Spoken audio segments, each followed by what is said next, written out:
Era uma vez uma linda menina, nascida há 100 anos, mais exatamente no entardecer do dia 27 de junho de 1914, na Rua dos Perdões, no bairro de Santo Antônio Além do Carmo, cidade de São Salvador, capital do estado da Bahia de Todos os Santos.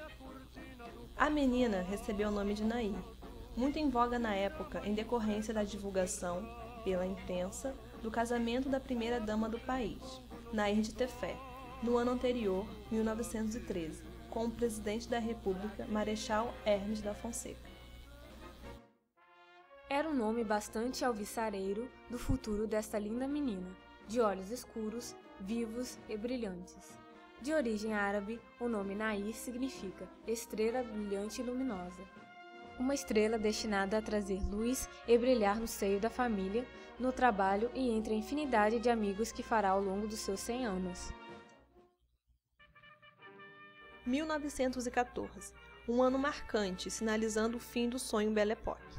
O otimismo pelo progresso econômico e tecnológico é suplantado pela tensão e disputa política diante da corrida armamentista que culminará com a deflagração da Primeira Guerra Mundial, em 28 de julho, apenas um mês após o nascimento de Nair. O conflito inaugura um novo poder bélico, tanques, aviões e submarinos, que provocará grande devastação na Europa e profundas transformações políticas, econômicas, sociais e culturais em todo o mundo. O fim da guerra marca o declínio dos grandes impérios europeus e a ascensão dos Estados Unidos no cenário internacional. O Brasil se beneficia com o desenvolvimento industrial e com a exportação de matérias-primas. A Primeira Guerra marca também o início da Revolução pela Igualdade Feminina. Durante os 4 anos do conflito, as mulheres passaram a assumir funções de trabalho substituindo os homens, que haviam ido para o front. Esta consequência repercutirá no Brasil e irá influir Nair de Moraes Carvalho e muitas jovens de sua geração. O pai da menina Nair, Joviniano Soares de Carvalho, coronel da Guarda Nacional, nascera em Monte Santo, cidade histórica do norte da Bahia, famosa por sua religiosidade. Tornara-se comerciante de tecidos, primeiramente em São Félix, no Recôncavo, onde nasceu a maior parte dos filhos, e, posteriormente, em Salvador, onde se tornou proprietário da Imprensa Carvalho, tipografia que fabricava caixas para produtos industriais impressos em geral, além de artigos de papelaria. Depois, então, mudou-se para Salvador e tinha uma imprensa, a Imprensa Carvalho. A mãe, Albertina de Moraes Carvalho, era natural de Feira de Santana. O casamento de Joviniano e Albertina fora resultado de uma peça pregada pelo destino. De acordo com o que havia sido apalavrado com o pai da noiva, um primo distante, ele devia se casar com Judite, a filha mais velha. No entanto, apaixonou-se pela irmã mais jovem e resolveu casar-se com ela, contrariando o que havia sido estipulado. Agora o papai era destinado para a irmã mais velha, a Judite. Até depois ficaram assim estremecidos. Mas papai, quando chegou e viu a mamãe, que era a mais bonita, disse, não quero essa não, eu quero essa aqui. Descendente de antigos coronéis do sertão baiano, muito comuns no sistema oligárquico, predominante até a Revolução de 30, Nair não conheceu os avós, todos já falecidos à época do seu nascimento. Paternos: Coronel Manuel Soares da Fonseca e Delfina de Carvalho Fonseca. E maternos: Coronel Joaquim Ferreira de Moraes e Ana Rosa da Silva Moraes. Joviniano e Albertina tiveram 13 filhos. 8 sobreviveram: Joaquim Bertino, engenheiro agrônomo; Ariston Bertino, dentista, advogado e promotor; Bertino, também dentista e professor da Universidade da Bahia; Djalma, farmacêutico e também professor; Eurico, médico; Delfina, apelidada Iazinha; Ana, chamada de Anita; e finalmente Nair, a caçula, a raspa do tacho, como se dizia então. Sem leite para amamentar a recém-nascida, Dona Albertina recorre à amiga, Dona Dulce Maria de Souza Brito, esposa do Dr. Lopes Pontes, dentista. Um mês antes, em 26 de maio, Dona Dulce dera à luz a uma menina. Este leite abençoado alimentou a recém-nascida Nair e tornou-a irmã de leite de Maria Rita Lopes Pontes, a futura irmã Dulce, o anjo bom da Bahia. Nair fez o curso primário no Colégio Nossa Senhora de Lourdes, em Nazaré. Em 1925, aos 11 anos, recebeu a primeira comunhão na igreja de São Domingos. A infância feliz como caçula de uma família numerosa foi marcada por um acontecimento que causou uma reviravolta em sua vida e será decisivo para o seu futuro. Em 1927, quando tinha cerca de 13 anos, a tipografia do seu pai incendiou-se. Homem correto e de muitos brios, o coronel Joviniano vendeu todos os bens para honrar as dívidas, até a casa de morada, ficando numa situação econômica difícil. O então governador da Bahia, Francisco Marques de Góes Calmon, seu vizinho e amigo, sensibilizado com este revés, obteve para ele um lugar de tabelião em Itabuna, sul da Bahia. Era livraria e impressora. Numa noite pegou fogo e nós perdemos tudo, porque papai, naquela época, para um falido, era uma coisa horrorosa. Então papai vendeu tudo, até a casa que nós morávamos. Aí papai vendeu para pagar as dívidas, pagou tudo. Nesta época, o irmão mais velho de Nair, o engenheiro Joaquim Bertino de Moraes Carvalho, residia no Rio de Janeiro, onde trabalhava no Ministério da Agricultura.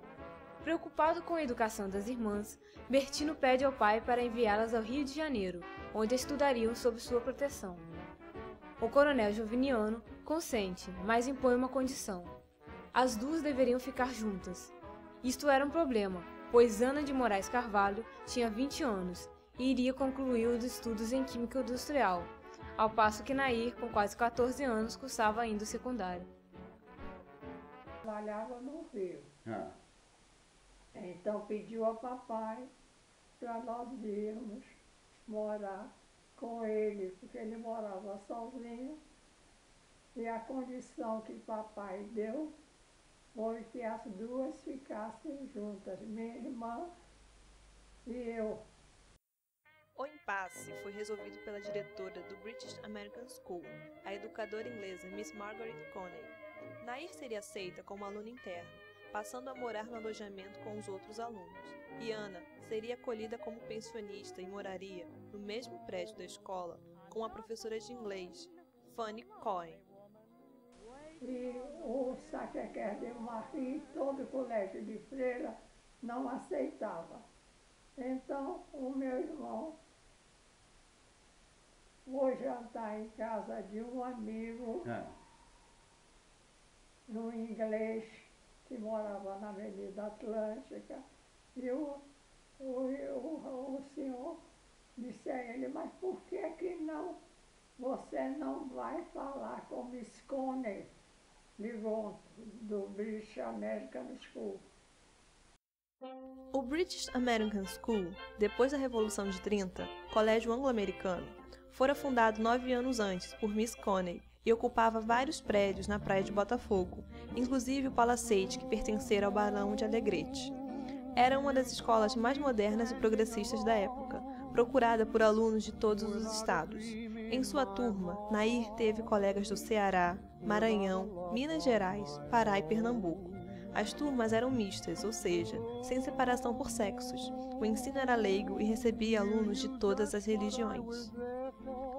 Aí procurou a Miss Coney, e Miss Coney disse que não aceitava pensionista, mas que ela gostava muito da educação dos alunos do Nordeste. Esta formação liberal irá influir na concepção de mundo, no espírito de independência e nas posturas de respeito às diferenças da futura conservadora de museus e professora. De família muito católica, e ela própria também católica, Nair terá como melhor amiga no British American School a menina René Clara Esperança, a Clarita, de família e religião judaica. uma amizade sólida e terna que durará mais de 80 anos. Até 2013, quando Clarita faleceu, as duas amigas se falavam cotidianamente. Além do estudo das disciplinas convencionais, português, latim, matemática, história universal, história natural, inglês, francês e desenho, havia também educação física e natação. As meninas tinham que ter também aulas de costura e culinária. Mas este liberalismo do British American School preocupa o coronel Joviniano. Ele solicita ao amigo da família, cônego Apio Silva, futuro monsenhor da Arquidiocese de Salvador, que verificasse se a filha estava a seguir a formação religiosa. Em julho de 1928, o cônego Apio viaja ao Rio de Janeiro e visita o British American School, constatando que, a despeito de ser um colégio leigo, Nair ia à missa todos os domingos, comungava e se confessava. Tínhamos desenho, não é? Mas era mais um desenho assim. Ele botava um jarro, era um jarro comprido, eu fazia um jarro gordo. Ele dizia, olha aí, meça o gargalo. E eu nada. Eu fazia o bicho magro, eu fazia gordo. Nunca fui assim de desenho. Foi o primeiro colégio, a primeira instituição que teve piscina olímpica. E eu não aprendi a nadar. Sabe por quê? Porque eu não gostava de esporte de jeito nenhum. Fui aprender a nadar cachorrinho, assim, na Maralina, que tinha um namorado, e ele ia nadar, e eu queria acompanhar, aí ele me ensinou. As férias eram passadas na Bahia, junto à família, de dezembro a fevereiro, com direito a bailes e desfiles no carnaval. Agora, imagina você que o Atlético fazia um desfile no tempo dos carros abertos, que você podia ir no carro sentada na capota. Então ela fazia assim, o baile dos marinheiros. Então todo mundo ia fantasiado de marinheiro. O baile dos ciganos. Então tinha o desfile antes pela avenida. Agora lá, quando nós íamos para o baile, mamãe ia junto para ficar olhando. Papai ficava dormindo, porque ele não gostava não. Mas a mamãe ia e mamãe não deixava fazer par constante não. Quando tinha namorado, mamãe dizia, não pode estar dançando, tem que dançar com todos. Aí, então eu, que era danada, não é?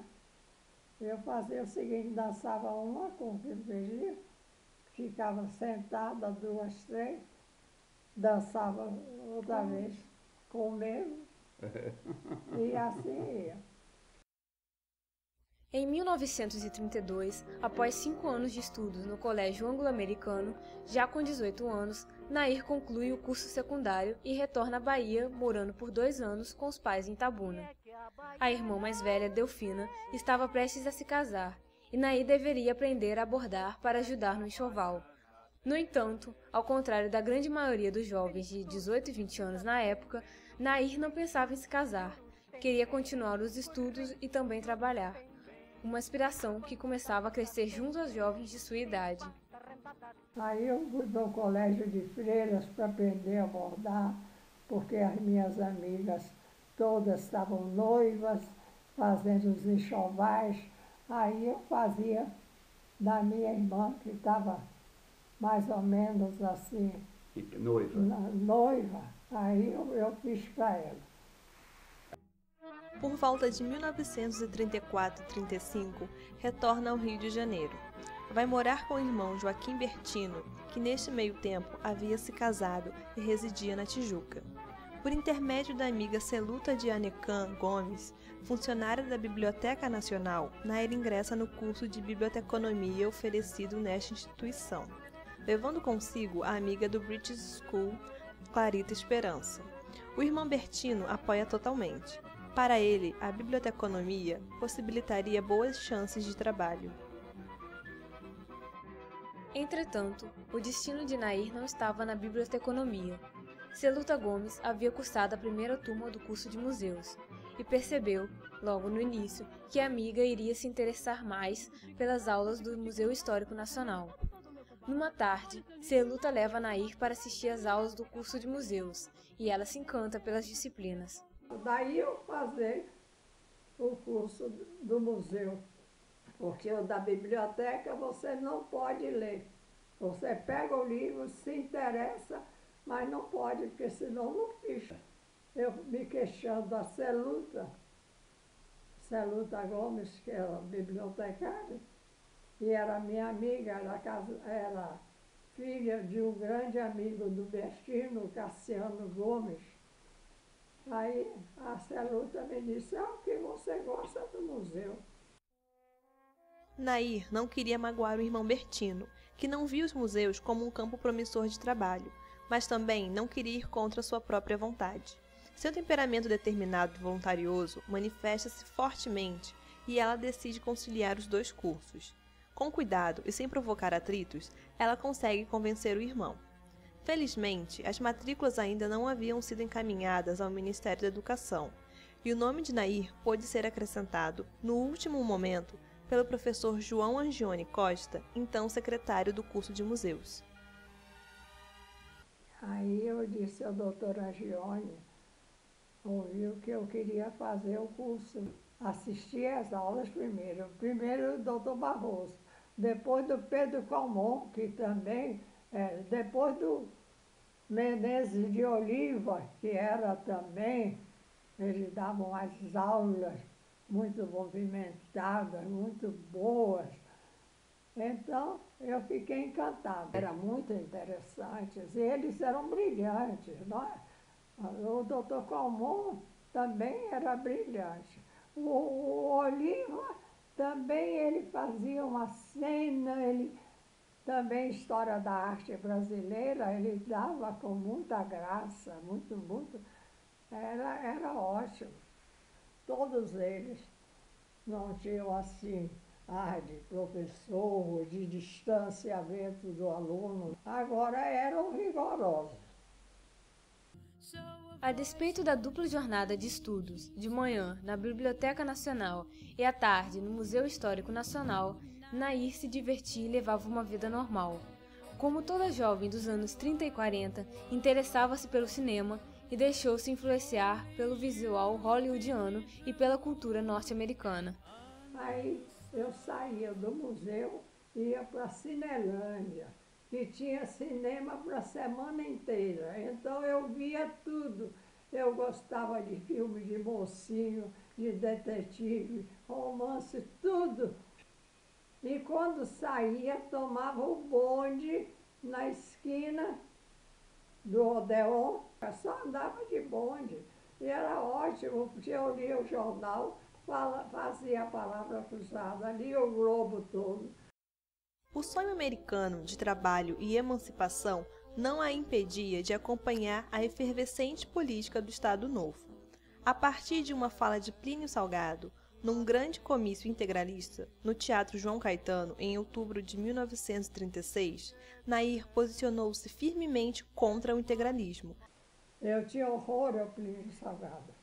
E vi porque ele, num discurso, olha que eu era indiferente ao movimento, mas para votar, eu digo, bom, eu sou indiferente, eu vou votar. Ele fez um discurso. O Plínio Salgado? O Plínio Salgado, até no João Caetano. No teatro. E ele disse o seguinte, eu punirei implacavelmente os indiferentes. Ele vai me punir, então não vou votar não. E com isso ele perdeu. Foi nessa época que ele fugiu para São Paulo, viu? E dentro da mala do carro, todo enrolado, uns panos aí para disfarçar. e não deu assistência nenhuma aos companheiros. Em dezembro de 1936, Nair formava-se pelo curso de biblioteconomia juntamente com a amiga Clarita, que logo depois se casou com Maurice Leon e tornou-se importante empresária de farmácia homeopática e estudiosa de fitoterapia. A formatura do curso de museus ocorreu na mesma ocasião. Dentre os formandos, Nair fizera uma nova e sólida amizade, Ana Barrafato, futura colega no curso de museus. O empenho de Nair no curso de museus não foi em vão. Ao final do curso, ela obtivera médias acima de 9 em todas as disciplinas, sendo indicada, juntamente com Luiz Marques Poliano, por concessão do presidente Getúlio Vargas, para trabalhar como conservadores interinos no Museu Histórico Nacional. Eu fui nomeada 22 de novembro de 1937. Aí eu disse para o meu irmão, viu? 2 anos depois, em 1939, o Departamento Administrativo do Serviço Público, DASP, promove o primeiro concurso para conservador de museus. Nair é classificada entre os aprovados, entre os quais os colegas do Museu Histórico Nacional, Adolfo Dumans, Luiz Marques Poliano e Otávia Correia de Oliveira. 1940 foi um ano inesquecível. Nair passa a fazer parte oficialmente do Corpo de Técnicos do Museu Histórico Nacional. Ela assume sua primeira função no curso de museus como secretária. Suas atribuições consistiam em realizar as matrículas e tramitar toda a documentação dos alunos e professores junto ao Ministério da Educação. Paralelamente, continua a exercer atividades técnicas como conservadora de museus. Nesta época, a Europa estava sendo devastada pela ação catastrófica da Segunda Guerra Mundial. Portugal conservava-se neutro e se preparava para as comemorações dos seus centenários históricos. 800 anos de nascimento da nação e 300 anos de dependência da Espanha. Uma mega exposição estava sendo organizada e o Museu Histórico Nacional fora convidado a participar. Gustavo Barroso idealiza uma exposição sobre o Brasil no mundo português e a conservadora Nair de Moraes Carvalho assessora-o diretamente na seleção e processamento técnico das obras. Em abril de 1940, o general Francisco José Pinto, presidente da Comissão Brasileira nos Centenários de Portugal, percebendo o empenho da conservadora Nair de Carvalho na organização da exposição, indica seu nome para fazer parte da delegação que iria a Lisboa. Temendo os bombardeios alemães no Atlântico, o irmão Bertino opõe-se à viagem. Reconhecendo a importância deste trabalho para sua carreira e determinada a não perder esta oportunidade, Nair recorre à amiga da família, Dona Serafina, esposa do político gaúcho Ildefonso Simões Lopes. Bertino era muito ligado por laços de amizade e trabalho à família Simões Lopes, e Dona Serafina resolve usar de sua ascendência sobre ele. Dona Fifina, como era mais conhecida, intercede por Nair, recomendando-a ao Dr. Navarro da Costa, conservador do Palácio do Catete, que iria a Portugal com a sua esposa, Dona Julieta. O meu irmão não queria que eu fosse de jeito nenhum, mas eu estava organizando a biblioteca do Ildefonso Simões Lopes, que tinha sido ministro da Agricultura, e meu irmão é subordinado e muito amigo dele. Aí eu falei com Dona Fifina, eu disse, Dona Fifina, imagina a senhora, eu fui indicada porque eu trabalhei, eu fiz tudo isso com a coleção, e agora o Bertino não quer que eu vá. Diga a ele que venha falar comigo amanhã, que venha almoçar. Diz a ele que venha almoçar comigo amanhã. Aí eu dei o recado, o Bertino. Então providenciou tudo. Falou com a mulher do general Francisco José Pinto, que foi o presidente da comissão. A exposição dos centenários representou um grande momento do nacionalismo português. Uma reforma urbanística foi realizada no centro de Lisboa e imensos pavilhões em estilo Art Deco haviam sido construídos, além de um museu de arte popular, um monumento aos descobrimentos e uma réplica de caravela, ancorada junto à histórica Torre de Belém. Nair trabalhou incansavelmente na montagem da exposição, mesmo porque várias providências tiveram que ser tomadas na última hora. Algumas salas destinadas ao Brasil tinham um pé direito muito alto, e para atenuar o vazio, Gustavo Barroso mandou confeccionar brasões dos vice-reis e donatários do Brasil Colônia. Nair acordava bem cedo e ia direto para o pavilhão do Brasil, onde ficava o dia todo acompanhando a abertura das caixas, a disposição das vitrines e painéis e a colocação das peças nos lugares previstos por Gustavo Barroso. A montagem durou 2 meses.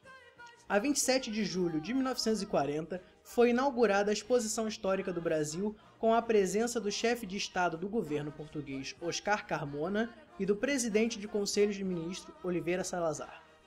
Montar a exposição. E quando o doutor Barroso chegou, os pavilhões eram de um pé direito altíssimo. Então ele viu que os objetos iam ficar perdidos ali. Então ele que fez, mandou fazer lá uns escudos que hoje tem até no Museu dos Vice-Reis do Brasil, e para colocar. Ele não esperava o servente para fazer, não. Ele que fazia, ele subia e fazia. Não mandava ninguém fazer. Só essas bobagens assim, de encaixotar, coisas assim, mas o mais não. Ele fazia tudo. Ele desenhava tudo. Paralelamente à exposição, Nair participava de atividades científicas, culturais e sociais, congressos, conferências, visitas a museus e excursões a monumentos históricos. Fez inúmeros amigos em Portugal. O Dr. Luís da Cunha Gonçalves, conhecido jurista, passou a considerar Nair como sobrinha e queria casá-la com o filho Mário. Nair declina gentilmente este e outros pretendentes que aparecem, pensando somente em seu trabalho. Ele estava hospedado lá e ele tinha sobrinhas no Brasil. Então eu sempre ficava conversando com ele e o filho dele, o Mário, com as mulheres todas, as moças todas atrás dele, porque ele estava com um carro último modelo, carro importado, ele muito simpático, bonitão. Então, para casar solteiro, as moças todas, e eu ficava conversando com o tio. Aí perguntaram a ele assim, ela é sua sobrinha? Porque ele tinha sobrinhas aqui no Brasil, em São Paulo. Aí ele disse, ela é sua sobrinha? Ele disse, é minha sobrinha. Minha sobrinha. Aí eu fiquei chamando de tio. E ele, quando chegou em Lisboa, ele estava sem a mulher. Então ele ofereceu um banquete e reuniu a família inteira para me apresentar. A mulher, a sogra, os sobrinhos, os tios, a mesa cheia de parentes para me apresentar a sobrinha. E aí ele ficou. O sonho dele era que eu casasse com o Mário. Como os funcionários da embaixada, os membros da delegação brasileira recebiam seus proventos em dólares. Isto possibilitou a Nair comprar um automóvel Peugeot para usar no Brasil. Porém, antes de embarcarem, ela abandonou a ideia de dirigir e vendeu o carro, pois não conseguiria frequentar a autoescola. Era cor de vinho. E do filho do Strauss, desse compositor, que ele veio da França para ir para os Estados Unidos. E em Portugal não podia vender, porque o Salazar não deixava o português comprar carro assim. Então o doutor Navarro, que fez o negócio para mim, que vendeu, que comprou, então eu ia almoçar toda segunda-feira lá no Automóvel Clube de Portugal, porque eu entrei como sócia do Automóvel Clube para tomar as aulas para dirigir. Então, eu estava sempre viajando, não aprendi nada. Nunca fui de aprender. E aqui naquela época você não viajava em ônibus em pé. Tinha lugar nos ônibus à vontade, tinha lugar nos bondes. A exposição terminou em 2 de dezembro. O acervo foi desmontado, encaixotado e em fevereiro de 1941 toda a delegação estava de volta ao Brasil. Nos anos 40, com os influxos da guerra, o desejo de emancipação, apesar de muito contestada, começava a despontar com mais força entre as mulheres. O trabalho do museu dava a Nair uma autonomia que poucas jovens de sua época poderiam ter. Com a vinda do Peugeot, ela deu entrada no apartamento Copacabana e, aos poucos, com cuidado e sem criar atritos, conseguiu convencer o irmão Bertino, praticamente seu segundo pai, a aceitar sua determinação em morar sozinha. Nesta mesma época, aumenta as responsabilidades de Nair no museu, fazendo com que ela se dedique cada vez mais ao seu trabalho. Em 1944, Gustavo Barroso promove uma grande reformulação no curso de museus, consolidando e ampliando a formação dos conservadores de museus. Com esta reforma é criado o cargo de coordenador. A experiência de 4 anos como secretária habilita Nair de Carvalho a assumir esta nova função. Aos 30 anos de idade, ela torna-se a primeira coordenadora do curso. A reforma é bastante divulgada na imprensa e ela concede sua primeira entrevista como coordenadora. O jornalista acha muito jovem para o cargo, pois esperava encontrar como coordenadora de um curso de museus uma senhora de mais idade. Muito séria e com pesados óculos de grau, Nair passa a se vestir com roupas mais sóbrias, marcando um estilo clássico e elegante que perdurará por várias décadas. Aí eu passei a usar uma roupa mais séria, porque eu andava assim jovem. Nesse dia eu me lembro até o vestido que eu estava. Como é que Era um era? vestido de caça suíça, cheia de flores. Não Bem sabe? juvenil. Bem juvenil e assim decotada e tal. Então, depois que eu li essa, eu passei a usar sempre a mesma coisa. Nas fotografias, até uma vez, um aluno olhando o álbum de formatura, dizendo, Nair, eu admiro a senhora, porque a senhora está sempre com a mesma cara, a mesma roupa. Eu disse, não, a mesma roupa não. A mesma roupa não, agora o mesmo estilo de roupa. Mesmo como coordenadora, Nair sentia a necessidade de atualização técnica, sobretudo em relação aos museus dos Estados Unidos, que se destacavam pelo potencial educativo desde a década de 30. Entre dezembro de 1945 e fevereiro de 1946, ela viaja para os Estados Unidos com o objetivo de analisar os museus americanos, visando reformular as ações educativas do Museu Histórico Nacional. Ela visitou vários museus, sobretudo o Metropolitan, e chegou a uma conclusão muito simples. O que era realizado lá em termos de atividades educativas era feito igualmente no Museu Histórico Nacional. A diferença é que os profissionais brasileiros trabalhavam com recursos mínimos. Em março de 1949, Nair acompanha a excursão do curso de museus a Salvador e participa do primeiro Congresso de História da Bahia. Em setembro, assume a disciplina História da Escultura, substituindo a amiga Ana Barrafato. No final do ano, faz nova excursão aos Estados Unidos, passando grande parte do tempo visitando os museus, mas sem deixar de aproveitar a noite, inclusive em Nova York, onde passou o Ano Novo de 1950 em companhia de amigos da Bahia, o casal Edwin e Eva Morgenroth. Os anos dourados da década de 50 marcam conquistas para o Museu Histórico Nacional. Em 1951, o curso de museus se fortalece como curso superior ao obter o mandato universitário da Universidade do Brasil. Em 1954, com a saída de Pedro Calmon e as aposentadorias de Agione Costa, Menezes de Oliva e Edgar Romero, a professora Nair de Carvalho é a mais antiga em atuação no curso, após Gustavo Barroso, o que a torna apta a assumir a função de vice-diretora do museu e diretora em exercício em várias ocasiões. Nesta função, recepciona o presidente Café Filho em 1955, na inauguração das novas instalações do museu.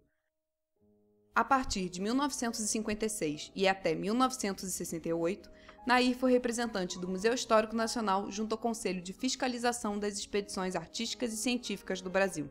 Nesta comissão, trabalha ao lado de importantes profissionais como Flecha Ribeiro, historiador de arte, e um antigo colega do curso de Biblioteconomia, Luiz de Castro Faria. Em 1958, ela recebe Jorge-Henri Rivière e os participantes da comissão do Seminário Regional para Educação em Museus, importante evento promovido pela Unesco. A década de 50 termina com dois acontecimentos muito tristes que abalam fortemente a professora Nair de Carvalho. 1959 foi um ano terrível. Em janeiro, falece seu pai, o coronel Joviniano Soares de Carvalho, e em dezembro, seu mestre Gustavo Barroso. Dar continuidade à obra de Gustavo Barroso no Museu Histórico e no curso de museus passa a ser o objetivo principal de sua vida profissional, permanecendo como vice-diretora do museu e coordenadora do curso na gestão de Josué Montello. As conquistas profissionais trouxeram também dissabores, sempre superados e minimizados pela professora Nair, seja encarando-os de frente, ignorando-os ou se colocando numa posição de não enfrentamento para neutralizá-los. Seu espírito combativo e idealista levava a encarar sua vida e seu trabalho como uma meta a ser cumprida à risca. Esta postura diante da vida aparece em seu Ex Libris, feito em 1955 pelo desenhista César Augusto Cataldo. Ânimo passa a ser o lema de sua vida, vista como uma verdadeira escalada rumo aos objetivos de sua carreira que deveria atingir, representados por um castelo irradiante no alto de uma montanha. A década de 60 assistiu a profundas transformações de comportamento lideradas pelos jovens. A professora Nair de Moraes Carvalho, que fora uma jovem moderna e rebelde, nos idos de 30 e 40, vê com naturalidade as mudanças de costumes. Assume os modismos que se impõem nos vestuários, mais práticos e adequados ao novo ritmo de vida. Abandona os chapéus e adere às saias mais curtas. Luvas, porém, são mantidas por mais tempo. Nair de Carvalho e Fortuné Levi foram as últimas, no Museu Histórico Nacional, a abolirem as luvas. Agora, depois da guerra, aí começamos a tirar as luvas. Porque foi depois da guerra. Porque passamos a andar de ônibus em pé.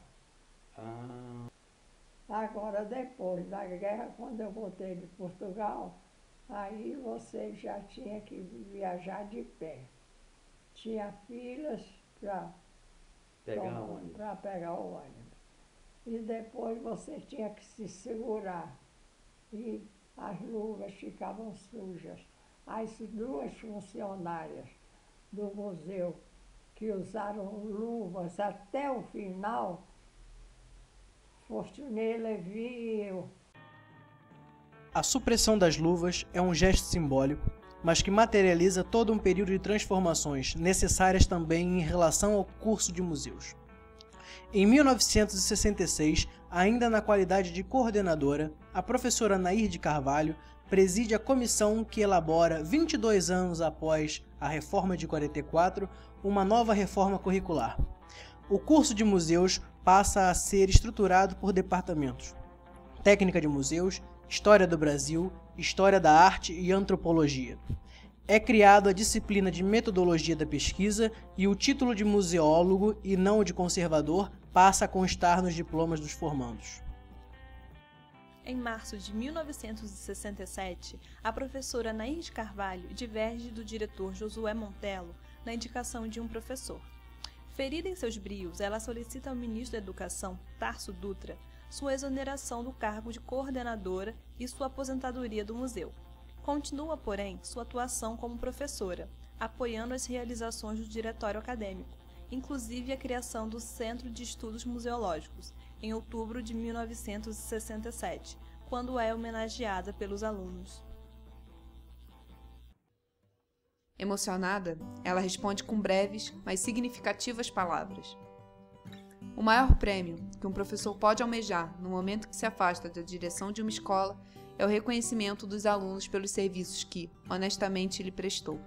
Durante 26 anos, como secretária e, em seguida, coordenadora do curso de museus, lutei pela defesa dos princípios que nortearam seu fundador, Dr. Gustavo Barroso, quando planejou quais sejam os de preparar técnicos para os museus do Brasil, defender o nosso passado e amar as nossas tradições.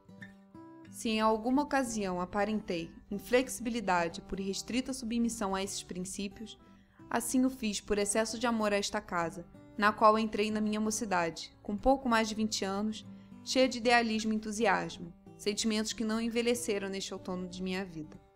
Não me afastei espontaneamente, mas levada por circunstâncias que não me deixavam escolha entre a quebra dos meus princípios ou a minha permanência na direção do curso.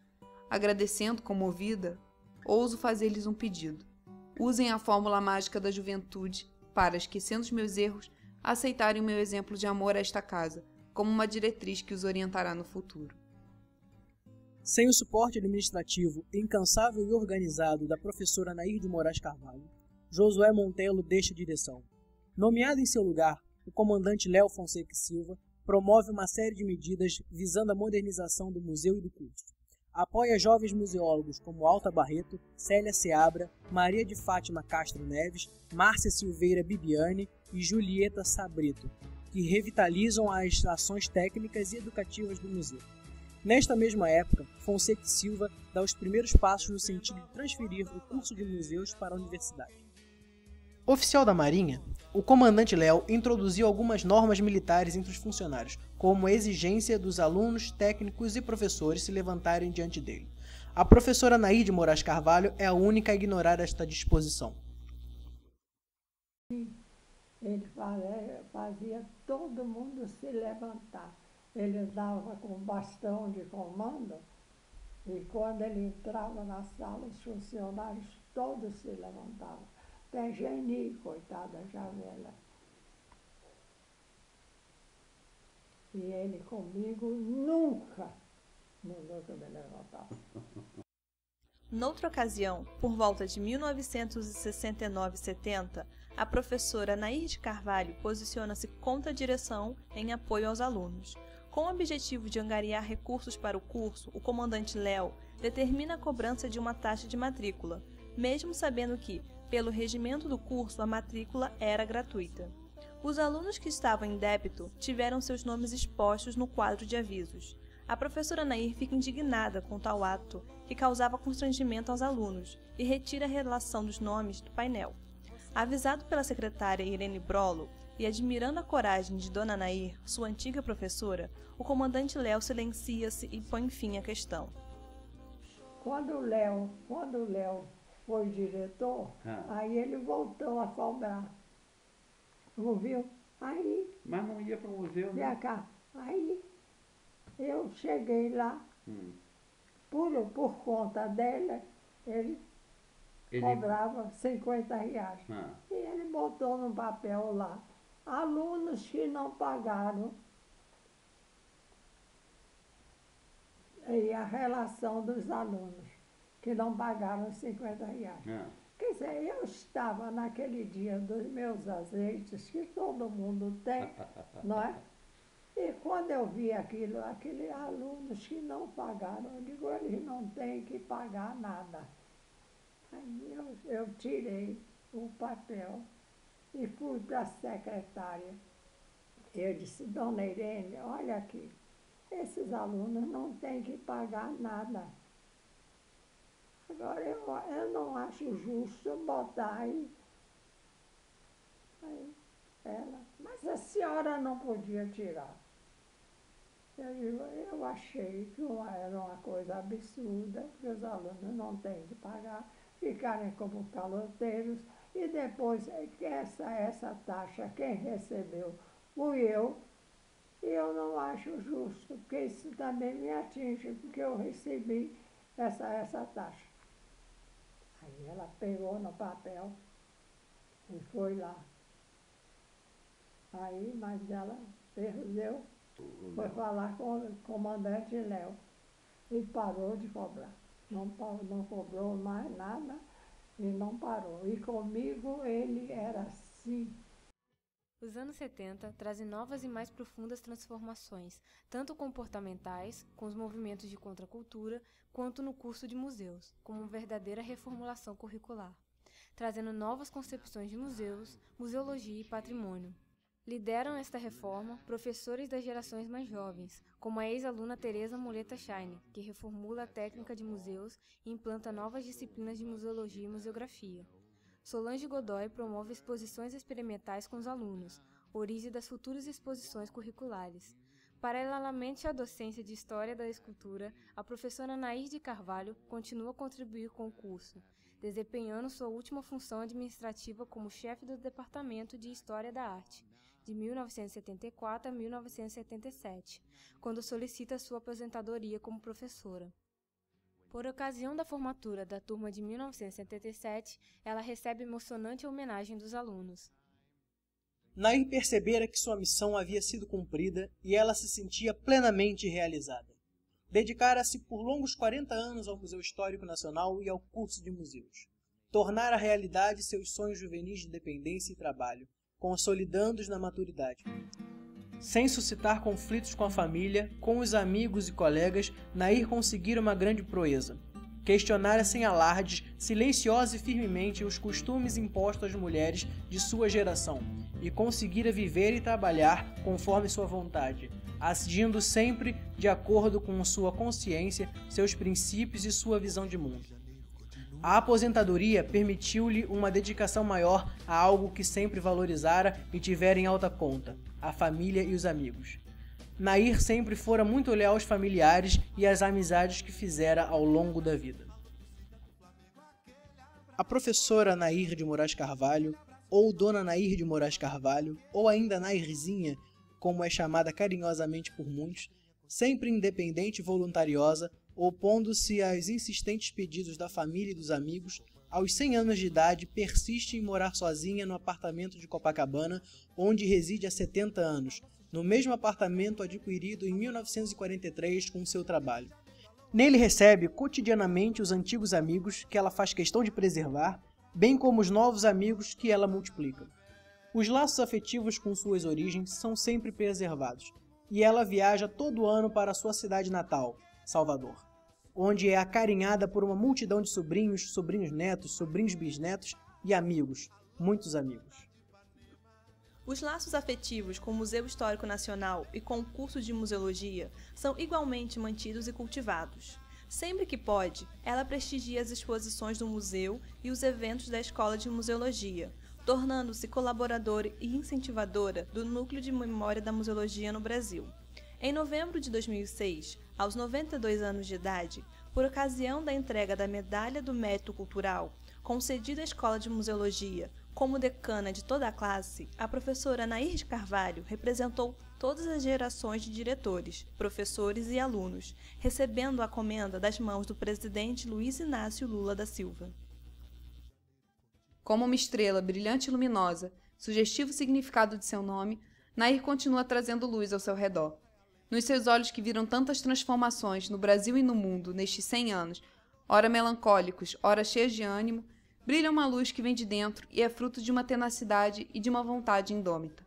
Com sua lucidez e sabedoria, contagia todos os familiares e a multidão de amigos, ex-alunos e colegas que se transformaram em amigos. Nesta comemoração de seus 100 anos, todos só podem dizer em uníssono: parabéns por sua vitória na sua vida e em sua carreira.